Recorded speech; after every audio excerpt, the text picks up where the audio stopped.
તો જય શ્રી રામ, સ્વાગત છે તમારું આજના વ્લોગમાં. તો આજે જઈ રહ્યા છીએ હું ને કાકા સોમનાથ. સવારના 5 વાગે બસ અમારી નીકળી છે. ગાંઠિયા હે, જો મોહનથાળ હે, દહીં હે, સુવિધા એમાં બાકી લચ્છી હે જો યાર. પાણીની બોટલો બધું બસ બધું ટોટલી એક નંબર સુવિધા છે બસમાં. મોદી સરકારે જેમ તેમ હે કાંઈ.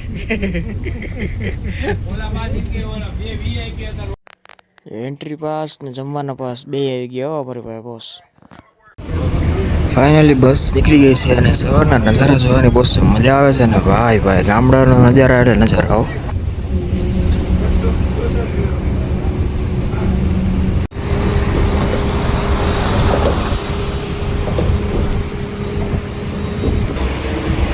ચારે બાજુ નાળિયેરી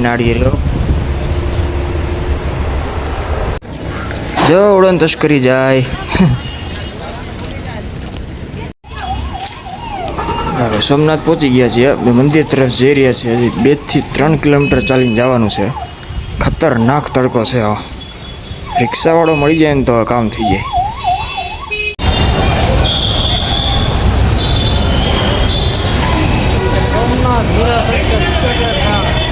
હા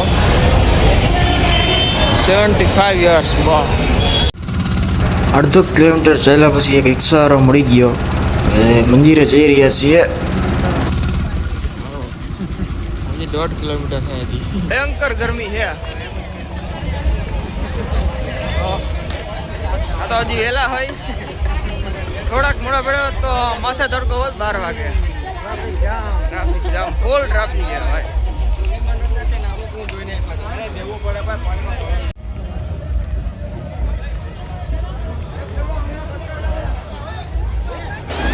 આ લોકોને ધન્યવાદ દેવા પડવા બસ. આવી ગરમીમાં છાસની ને પાણીની સેવા આપે છે.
ફાઇનલી રોડ શો ચાલુ થઈ ગયો છે.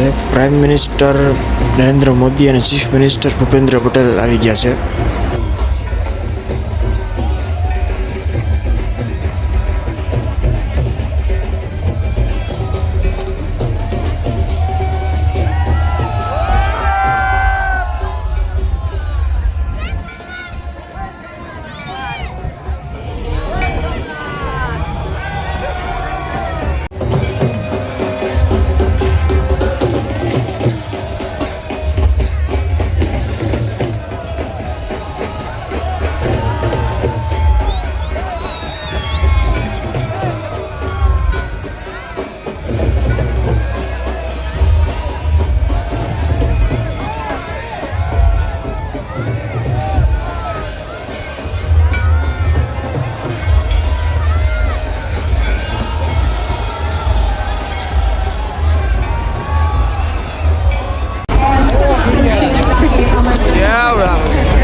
હજારની સંખ્યામાં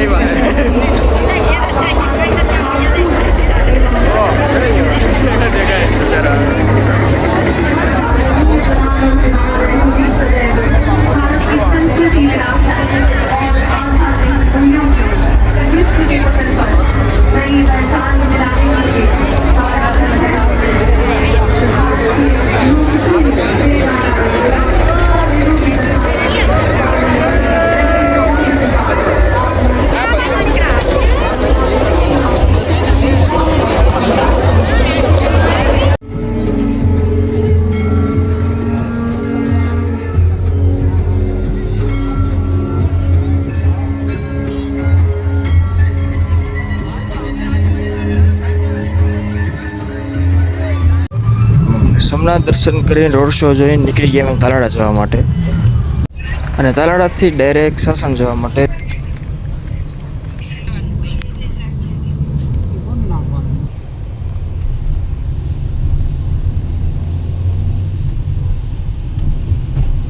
સાસણથી દેવળિયા પર પહોંચતા બંસી બાંધણી હાઉસ કરીને મોટો શોરૂમ છે જ્યાં તમામ પ્રકારની બાંધણી, પટોળા, ડ્રેસ બધું જ મળી જશે ત્યાં તમને.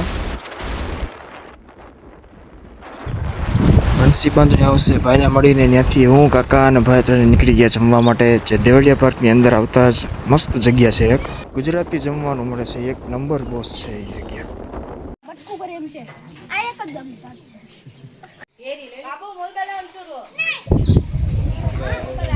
ફૂલ બીજી માણસો. 3 જાતના શાક, રોટલી, છાશ, ઘાટી એવી ને મસ્ત જમવાનું હતું બોસની. હજી બપોરે 2 વાગ્યા જમ્યા હોય તો એ 5 વાગે ત્યાં પાછી બનાવીને કાકાને ભૂખ લાગી ગઈ. પાછા દુકાનમાં ઘરી ગયા. અમે બાજુમાં જ દુકાન છે. મોરો ગમે નહીં અમે ઘરી જ જાય. હાય કહી દો બધા. હાલો રાત્રે 9 વાગે પાછા નીકળી ગયા જૂનાગઢ ભાઈના ઘરે જવા માટે. આજનો વ્લોગ અહીંયા જ પૂરો કરું છું. વ્લોગ ગમ્યો હોય તો લાઈક કરજો, શેર કરજો અને સબસ્ક્રાઈબ કરવાનું ખાસ ભૂલતા નહીં.